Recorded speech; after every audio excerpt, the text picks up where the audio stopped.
안녕하십니까. 이 사법 NGO 회원 여러분, 그리고 우리나라 사법 제도와 재판에 관심을 가지고 계시는 국민 여러분, 제가 그 사법 NGO의 자문 변호사로서 몇 가지 여러분께 이 조언을 드리는 그러한 시간을 갖기로 했습니다. 특히 이제 형사 재판이 어떻게 진행되는가에 관해서 앞으로 말씀을 드릴 터인데, 저는 이렇게 진행하려고 합니다. 먼저는 이 형사 재판에 관해서 교과서적으로는 대학에서 가르치는 형사소송법 강의가 있습니다. 그리고 법원에서는 그 형사 재판을 수행하기 위해서 법원 실무 제요라는 게 있습니다. 그래서 그 교과서에서는 형사소송법 교과서로 해서 연세대학교 그 법학전문대학원 교수님이신 이은모, 김정환 교수님의 저서를 새로 선택을 했습니다. 저는 이 교과서를 본 적도 없고 배운 적도 없고 제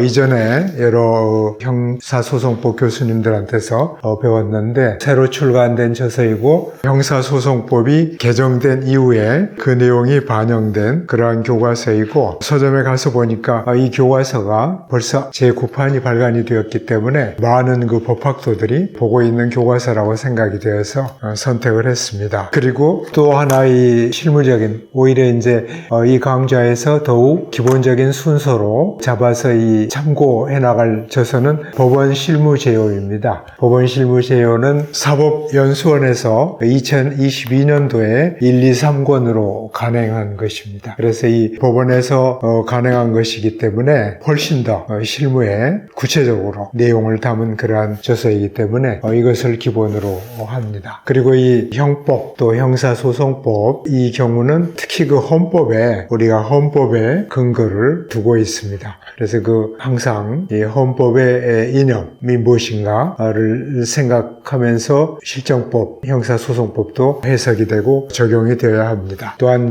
법정에서 재판이 어떻게 이루어지는가에 관해서는 형사소송 규칙이 있습니다. 여러분이 형사소송 규칙을 쭉 살펴보시면은 그 재판을 보는 눈이 굉장히 밝아질 것입니다. 앞으로 그 형사소송 규칙도 가능한 한 자세하게 소개를 해드릴까 합니다. 제 강의의 순서는 지금 말씀드린 이 교과서와 법원 실무 제요와 또 소송 규칙과 이런 것을 준해서 순차로 하겠습니다만은, 지금 이 강의의 특별한 목적은 사법 NGO 회원들이 재판에 참관을 하고 재판이 어떻게 진행이 되는가를 살펴보는데 정확한 눈을 갖게 하는 것이기 때문에, 여러분들이 제 강좌에 대해서 사법 NGO를 통해서 미리 그 궁금한 내용들에 관해서 질문지를 앞으로 보내주시면은 그 질문지에 대한 답변을 최선을 다해서 준비를 해서 여러분에게 제공을 해드리면은 아주 유익하지 않을까 생각을 하고 있습니다. 제가 방송대학에서 민사소송법을 강의를 한 적은 있습니다만은 형사소송법에 대해서는 이번이 처음입니다. 그리고 이 오랜 그 변호사 경력이 있기 때문에 구체적인 문제에 관해서 어떻게 해결할 것인가, 어떻게 접근할 것인가, 또 무슨 문제가 있는 것인가에 대해서 상담을 해오는 것이 우리 업무의 기본이기 때문에 여러분이 질문을 주시면은 거기에 대한 그 상담, 질문과 답변, 이것이 우리 강의의 내용이 되면은 훨씬 실천적이고 훨씬 구체적이 될 것이라고 생각을 합니다. 지금까지 말씀드린 것은 제가 앞으로 어떻게 이 강의를 쭉 진행을 해 나갈 것인가에 대해서 여러분께 개요를 설명드린 것입니다. 참 신문에 보도가 되는 구체적인 사건, 기사나 보도에 대해서는 종종 그 내용에 관해서 해설도 해드리도록 하겠습니다. 우리가 어떤 과제를 공부하는 데에는 처음에 이와 같은 공부를 하는 목적과 이념이 무엇인가를 생각을 해야 됩니다. 그러니까 우리의 활동의 방향과 지표가 어디에 있는가를 생각해야 제대로 된 그러한 활동을 할 수 있는 것이죠. 그러면 여러분이 사법 NGO에서 활동하고자 하는 그러한 생각을 했을 때, 여러분은 무엇에 대해서 또 무엇을 추구하기 위해서 그와 같은 생각을 하시게 된 것이겠습니까? 그 형사소송법의 이 목적과 이념을 생각을 하면은 거기에 대한 그 해답을 얻을 수 있을 것입니다. 이 형사소송법의 목적과 이념에 대해서는 법학자인 그 대학 교수님은 매우 진지하고 상세하게 다루고 있습니다. 또한 한편에 법원 실무 제요, 그러니까 법관들 또 법원에 종사하는 분들을 위한 책에서는 목적과 이념의 내용은 그렇게 상세하지는 않습니다. 그것은 여기는 실무를 행하기 때문에 그럴 것입니다. 그러나 실무에서도 이와 같은 목적과 이념은 항상 유념을 해야 될 그러한 일들. 제가 이은모 김정환 교수님의 교과서에 입각을 해가지고 이 목적과 이념을 제 경험을 보태서 설명을 해드리겠습니다. 형사소송의 이 목적 및 상호관계 이렇게 표제를 했는데 형사소송의 목적이 주요한 목적이 있죠. 그런데 그 목적끼리 서로 상충되는 수도 있기 때문에 이 목적끼리 조정도 되어야 됩니다. 그래서 그 제목이 상호관계라고 되어 있습니다. 여러분, 참 제가 이 강의를 하는 데에는 제 목표는 이것입니다. 제가 말씀을 드려가지고 여러분이 이해가 돼야 됩니다. 여러분이 것이 돼야 됩니다. 그래서 가능하면은 제가 정말 여러분이 잘 알기를 원하는 것은 좀 상세히 설명을 해보려고. 대학에서 보면은 이 한 학기 강좌에 이와 같은 두터운 교과서를 한 학기 내지는 두 학기에 다 하거든요. 그러면은 교수님은 중요한 부분만 이렇게 산맥과도 같은데 중요한 부분을 설명을 해주고 나머지는 학생들이 피땀 흘려서 공부하면서 그 완성을 해야 되는데 이 경우는 그렇지 않기 때문에 이 강의에서 이 자리에서 여러분이 가능하면은 그 마음속에 와닿고 새길 수 있으면은 좋겠습니다. 목적과 이념에 대해서도 마찬가지입니다. 형사소송법은 우선 이 절차법입니다. 절차를 정하고 있는 것이죠. 형법은 실체법이라고 합니다.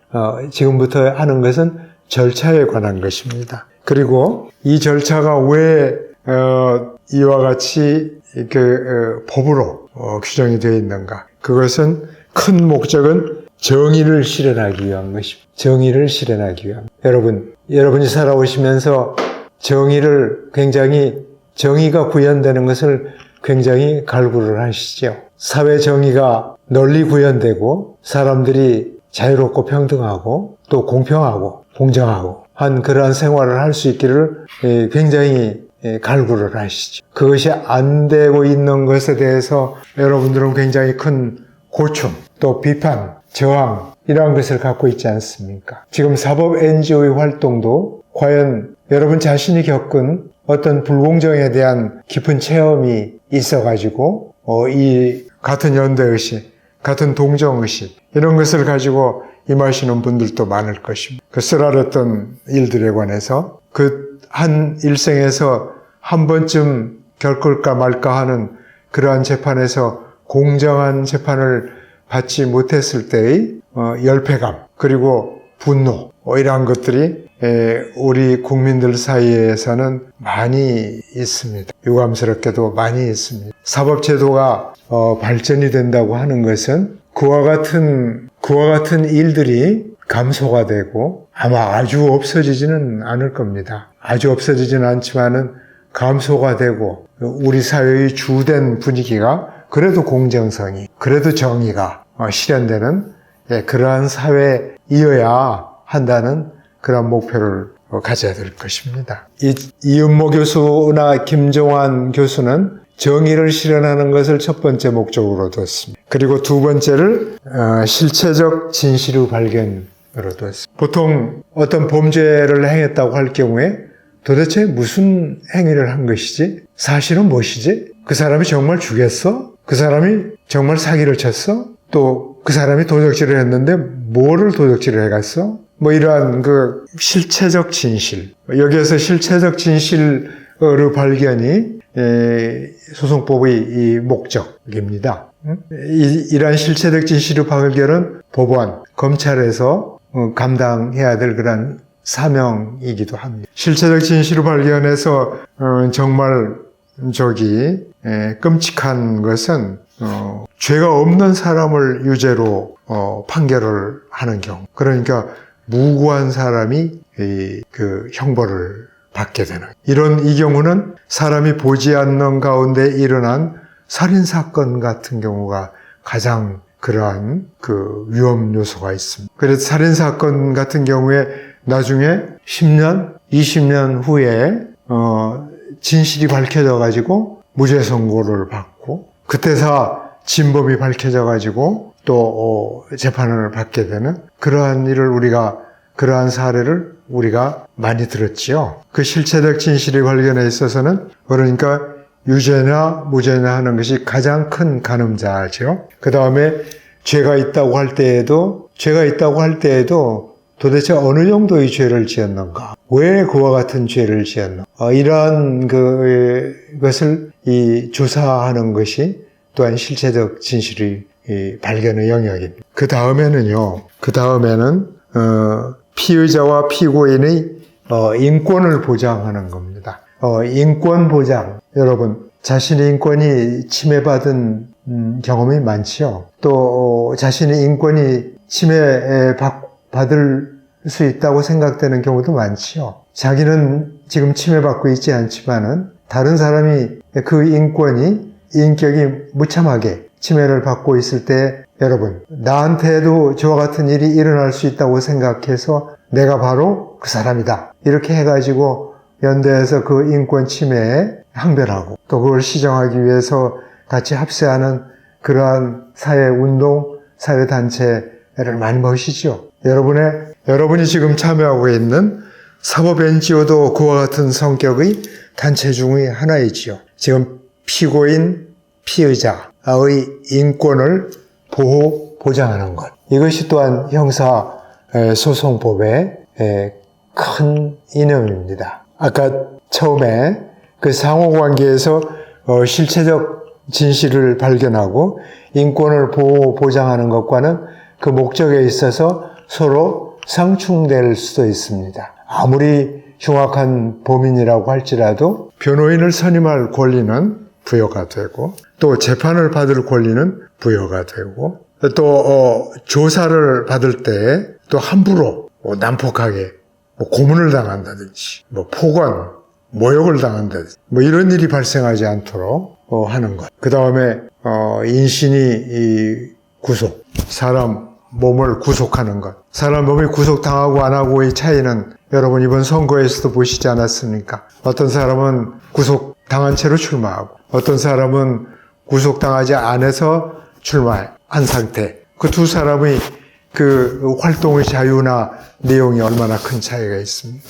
그 피의자와 피고인의 인권을 보장하는 문제. 이것이 또한 형사소송법의 큰 이념입니다. 사법 NGO의 활동의 주요 내용. 그것은 그 비중은 아마 이 인권의 보장, 정의의 실현과 인권의 보장 쪽에 있다고 생각이 됩니다. 마치 말씀이 나왔으니까 우리가 용어에 대해서 피의자와 피고인의 차이를 말씀드리겠습니다. 피의자는 기소가 되기 전, 그러니까 검사가 수사를 하는 단계까지입니다. 수사를 하는 단계까지가 피의자의 지위고, 그 다음에 피고인은 검사가 공소를 제기하는 그러한 이후에는 피고인이 됩니다. 그래서 법정에서는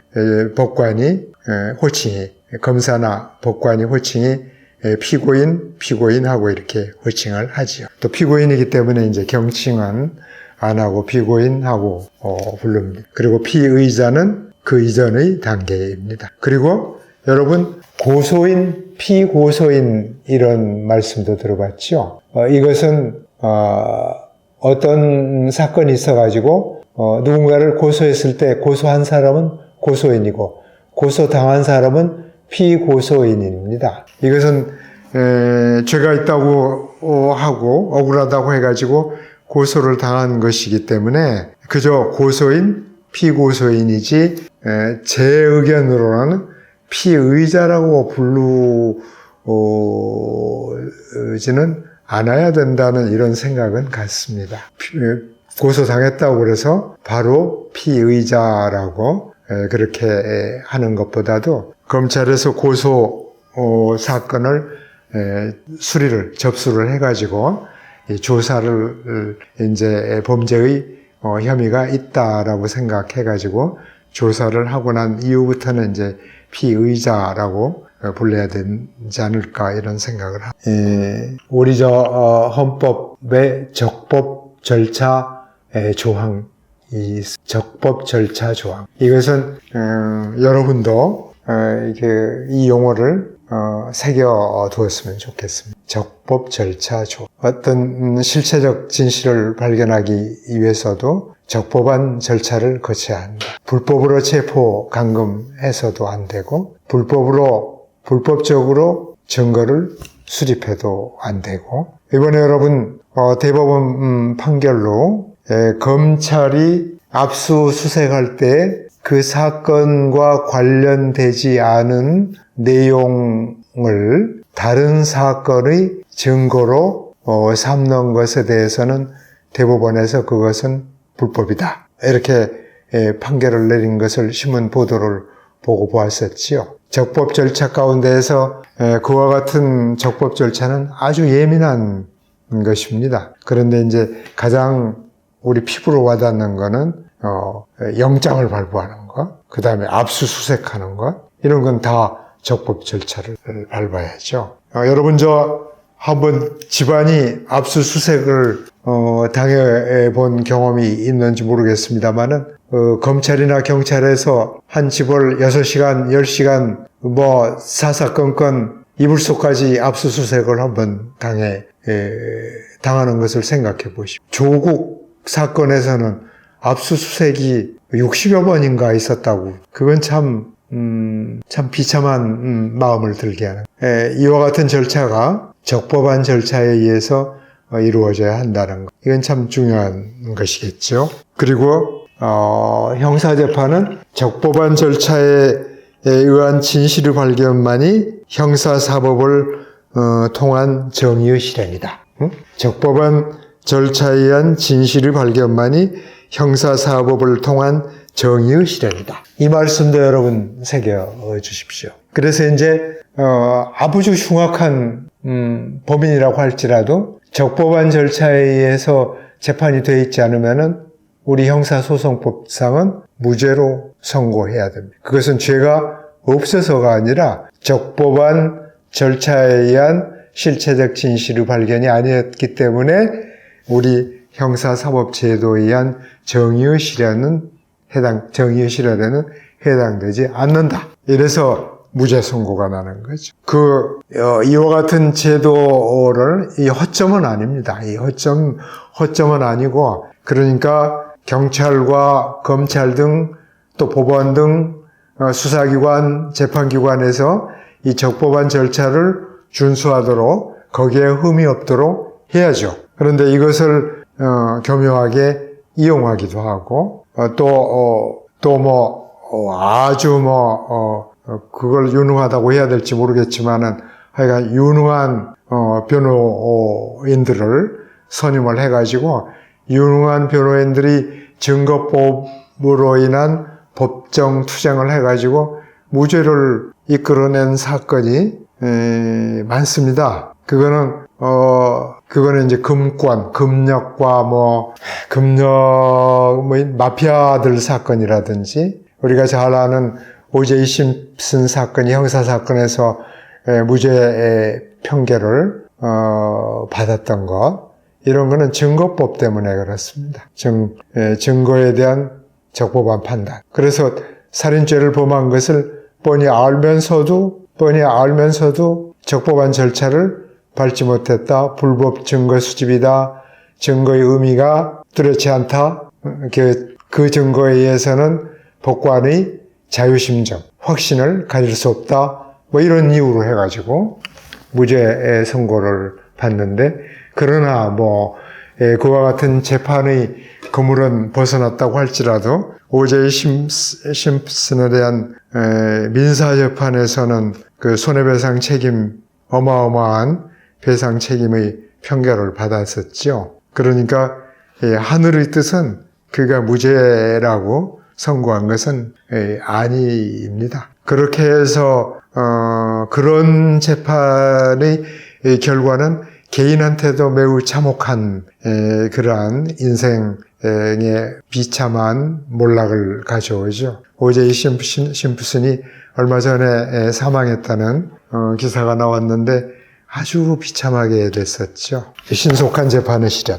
그럼 지금까지 말씀드리는 그 형사 소송법의 목적과 이념은 크게 여러분 정의의 실현, 여러분의 마음을 훈훈하게 하고 여러분의 마음을 국가와 법원과 또 서로의 신뢰감을 증진시키는 그런 정의의 실현. 이게 첫 번째 목적이고, 두 번째는 제대로 된 재판을 하기 위한 실체적 진실의 발견. 또 이와 같은 목적을 실현하는 데에도 사람을 개같이 취급하지 않고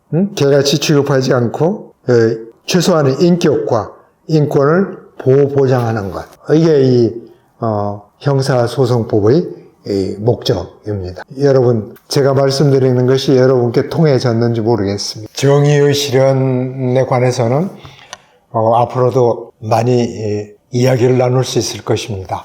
이어서 그 소송법의 목적 가운데 적법 절차의 원칙에 대해서 여러분께 소개를 하겠습니다. 적법 절차의 원칙에 대해서는 이렇게 설명하고 있습니다. 헌법 정신을 구현한 공정한 법정 절차에 의해서 형벌권이 실현되어야 한다는 원리.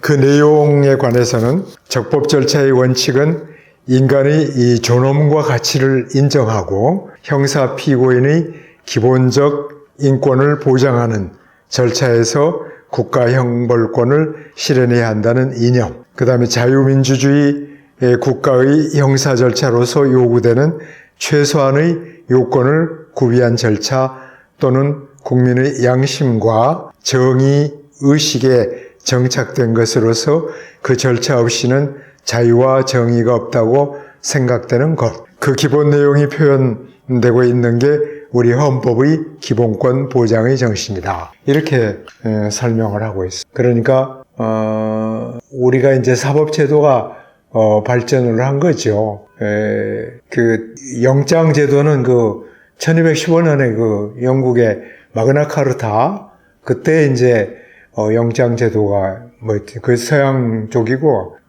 함부로 잡아간 거는 우리나라는 권위주의 시대에도 함부로 잡아가는 일들도 많았었고 그렇죠. 이 적법 절차의 원칙 가운데에서는 공정한 재판의 원칙을 들 수가 있습니다. 이 공정한 재판의 원칙이라는 것은 형사 절차가 다시 말씀드리듯이 인간의 존엄과 기본권을 존중하며 정의와 공평의 이념을 실현하는 것이어야 함을 의미한다. 이를 위해서는 공평한 법원의 구성과 피고인의 방어권 보장, 그리고 실질적 당사자주의 실현 등이 필요하다. 이렇게 하고 있습니다. 인간의 이 존엄과 기본권은 우리 헌법의 대원칙입니다. 인간의 존엄과 기본. 한번 우리 인간은 존엄해야 한다. 우리 인간의 존엄은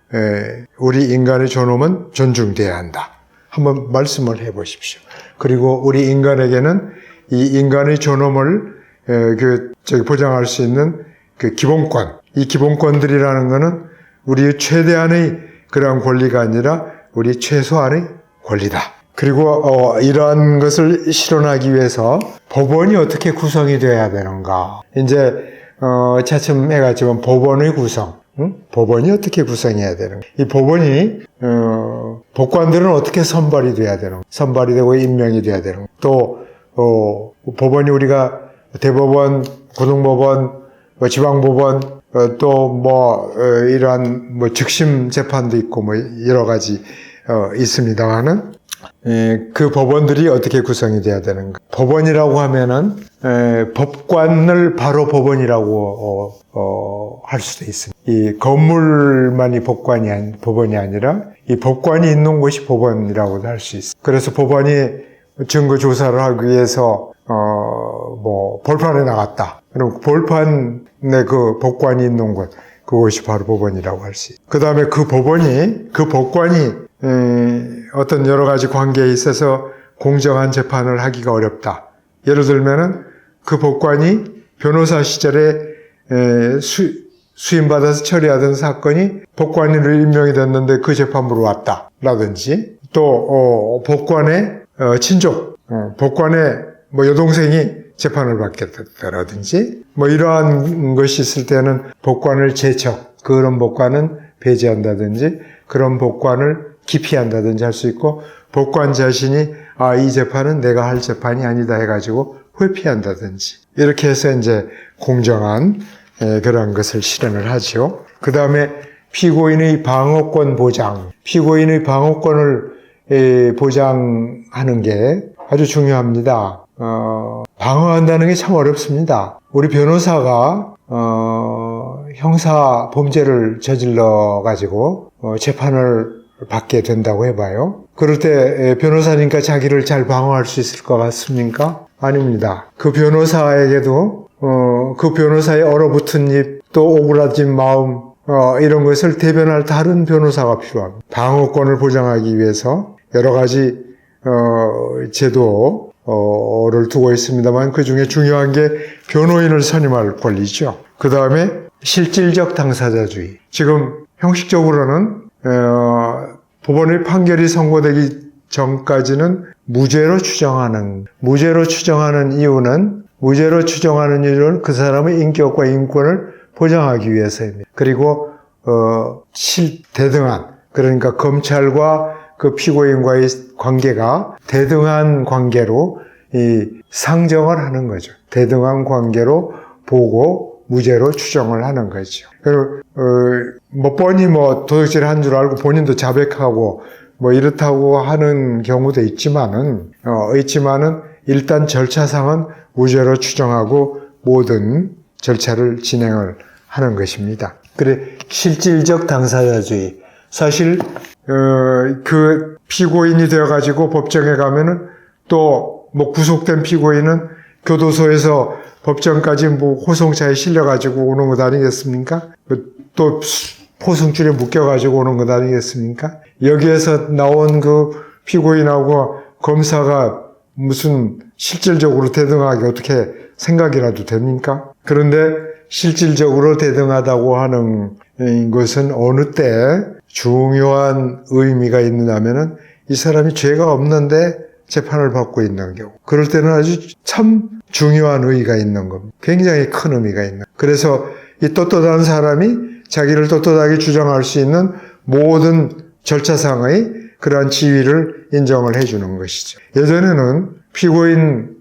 법정은, 형사법정은 피고인은 법정에 이렇게 중간에 앉고 변호인도 그 피고인의 옆에 이렇게 앉는다든지 또는 변호인석에 앉는다든지 하고 그 다음에 검사는 변호인하고 대등한 좌석에 앉고 판사는 법대 조금 더 위쪽에 앉고 이렇게 되어 있습니다만은 이 실질적 당사자주의 원칙에 의해서 법정의 구조도 바뀌었죠. 검사하고 피고인하고 같은 위치에 앉죠. 맞은편에.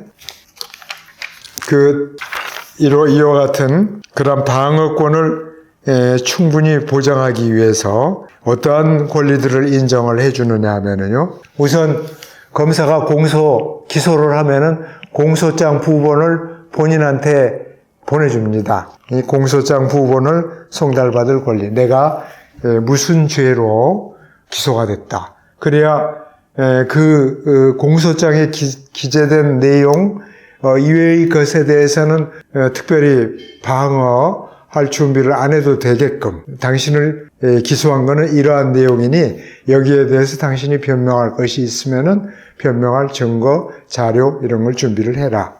이 공소장 부분을 송달받을 권리가 첫 번째입니다. 그 다음에 제1회 공판기일 몇 월 며칠 날 재판을 하겠소 하고서 이제 법원에서 소환장 공판기일 통지서가 가면은 재판을 준비하기 위해서 그 제1회 공판기일은 한 번을 연기 신청할 수 있게 해줍니다. 꼭 나와라. 꼭 재판받아야 된다. 이렇지 않고 한 번 연기할 수 있게 해주는 거는 방어권을 보장하는 거죠. 그 다음에 소송 서류 및 증거물에 대한 증거 개시 청구권. 소송 서류 및 증거물을 재판 전에 열람 복사 신청을 할 수가 있습니다. 그걸 지금 증거 개시 청구권이라고 그랬는데 개시가 좀 어려운데 말이 한자로 10개자의 보일시자입니다. 보일시자고요. 영어로는 disclose, 닫힌 것을 열게 하다. closure. 이렇게 증거 개시 청구권. 검사가 이제 공판을 시작을 하면은 증거를 제출을 해야 되거든요. 이때 증거를 다 제출을 해야 됩니다. 검사가 증거를 피고인한테 유리한 증거라고 해서 증거를 안 내놓으면 안 됩니다. 그러니까 검사가 수사하면서 이렇게 수집한 증거 자료에 관해서 수사 기록을 열람 복사 신청할 수 있게 하는 거죠.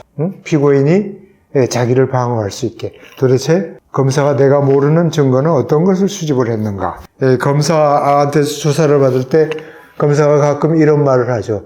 우리는 당신이 말하지 않은 많은 사실에 대해서 알고 있다. 이렇게 얘기를 하는 경우가 있습니다. 그러니까 자백해라. 그와 같은 내용에 대해서 재판이 시작이 되면은 피고인도 그것을 알아볼 수 있게, 그것을 교부받을 수 있게 하는 것이 증거 개시 청구입니다. 우리 사법 NGO, 지금 한국 사법 NGO에 참여하는 분들은 이 개념은 좀 다른 사람들보다도 좀 명확하게 알아두십시오. 증거 개시 청구권. 영어로는 disclosure입니다. disclosure. 그 다음에 열람 등사권. 그리고 공판정에 출석하는 것도 권리입니다. 의무기도 하고 권리입니다. 출석해서 자기를 위해서 변론하는 거. 왜 이게 공판에 출석하는 게 권리냐면은 불출석 재판을 할 수 있는 경우도 있어요. 불출석 재판이라는 게 얼마나 본인한테 불리한 것인지 말할 수 없습니다. 그 불출석 상태에서 재판을 받는 그러한 것에 비하면은 공판정에 출석해오고 또 공판정에서 진술 자기에게 유리한 사실, 유리한 주장, 유리한 증거 뭐 이런 것을 진술할 수 있는 것. 그런 게 방어권에 속하는 거예요. 또 법정에서 법관이 제일 먼저 당신에게 불리한 진술은 거부할 수 있습니다. 라고 이렇게 고지를 해요. 피고인한테 인적사항 물어본 후에 그 고지를 안 하면은 위법입니다. 반드시 고지해야 됩니다. 그러니까 당신은 당신에게 불리한 진술을 안 할 수 있습니다. 라고 이렇게 얘기하는 것은 어떤 의미가 있느냐. 법정에 가면은 피고인은 바짝 얼어있기 때문에 검사가 질문한다든지 법관이 질문한다든지 법관이나 검사가 질문하지 않은 사람이라도 누가 어떤 질문을 해도 말해야 될 의무가 있는 것처럼 생각할 수도 있습니다.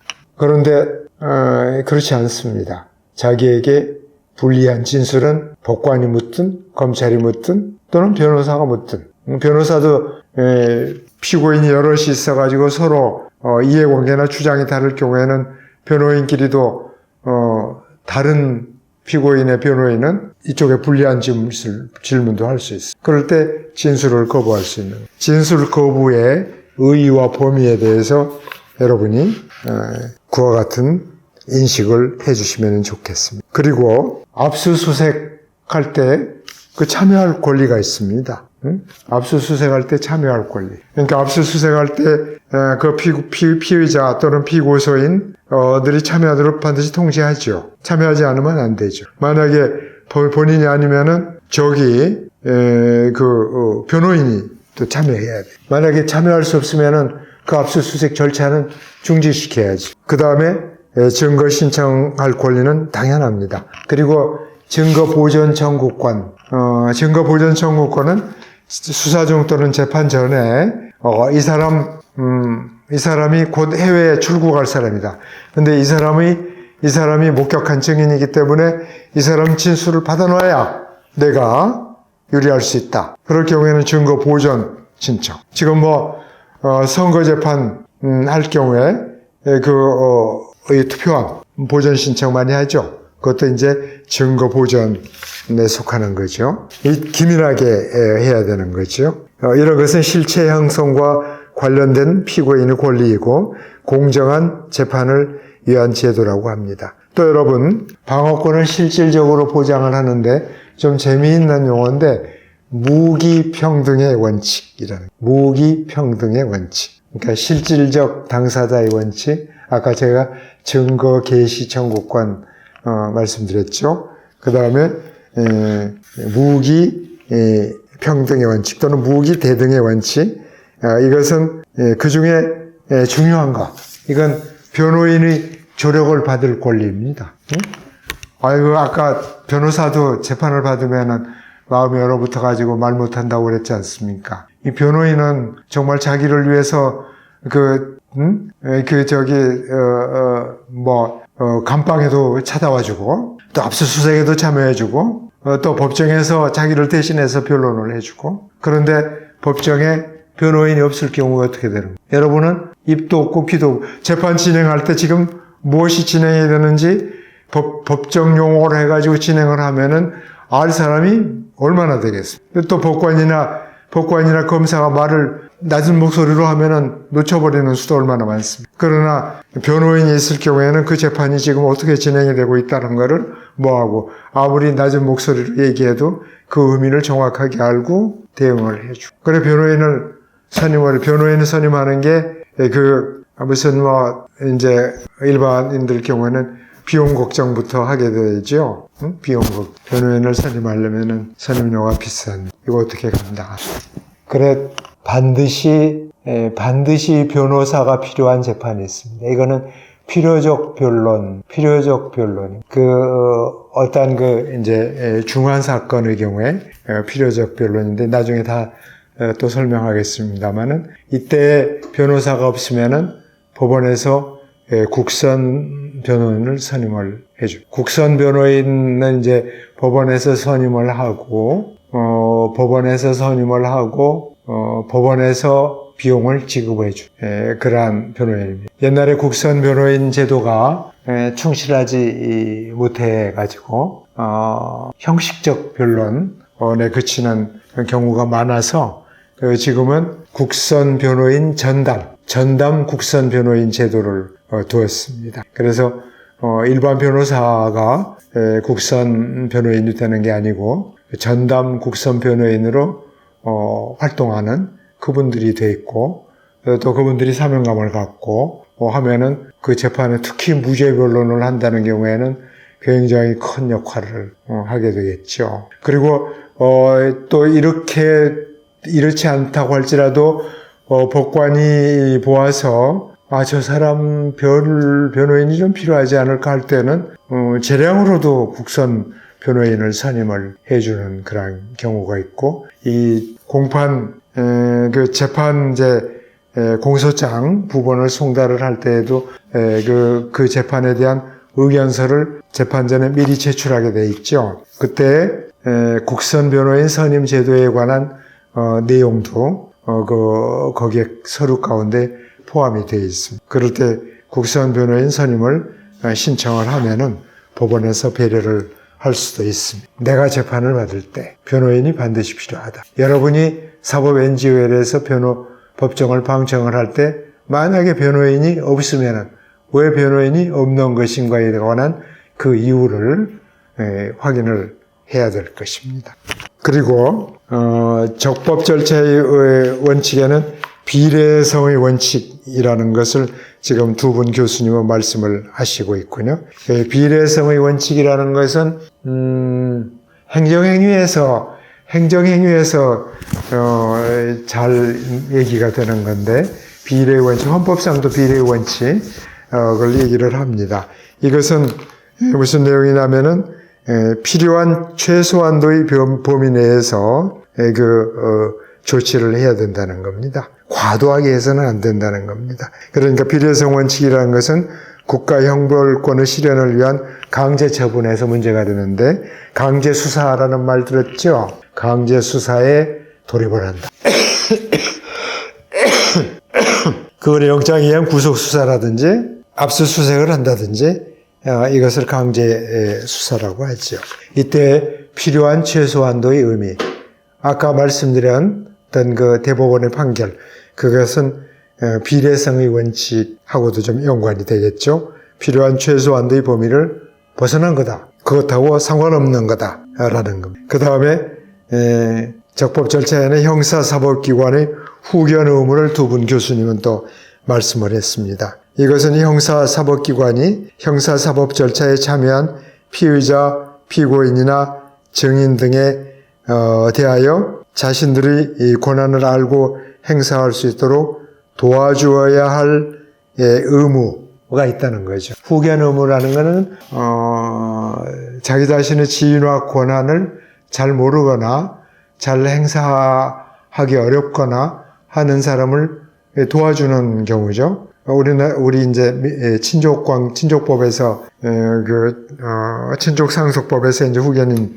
제도가 있고 하는데, 후견 검사는 공익의 대표자이기 때문에 사실 질서 유지를 위해서 범인을 잡고 또 조사하고 하는 것도 있지만, 그 범인을 또 한편에 한 인간으로서 보호를 해줘야 될 의무도 있습니다. 예전에 말이죠, 검사실에서 인권이 침해되는 경우도 적지 않아 있었습니다. 그래서는 안 되겠죠.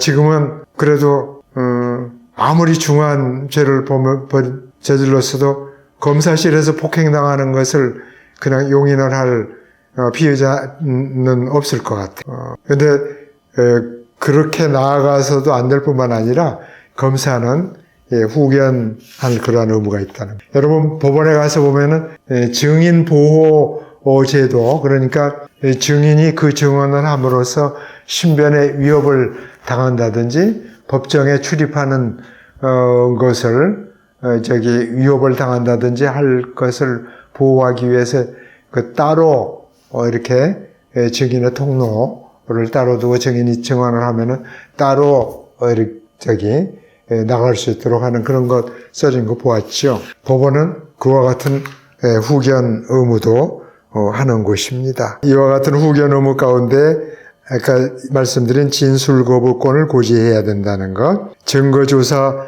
결과에 대한 의견 진술권을 줘야 된다는 것, 그 다음에 증거조사 신청권도 알려줘야 된다는 것, 그리고 신체를 구속할 때는 당신이 범한 죄는 이러이러하다는 범죄 사실의 요지, 그 다음에 신체를 구속하는 이유, 그 다음에 당신이 변호인을 선임할 수 있다는 사실을 알려줘야 된다는 것, 그리고 증언 거부할 수 있다는 것, 또 여러분이 당신이 상소할 수 있다는 것, 이런 거를 친절하게 고지해야 된다. 당신은 이 판결을 선고받은 이후에 일주일 이내에 상소할 수 있습니다. 이렇게 반드시 법관이 말씀을 하게 되어 있습니다. 오늘 강의는 여기까지 마치겠습니다.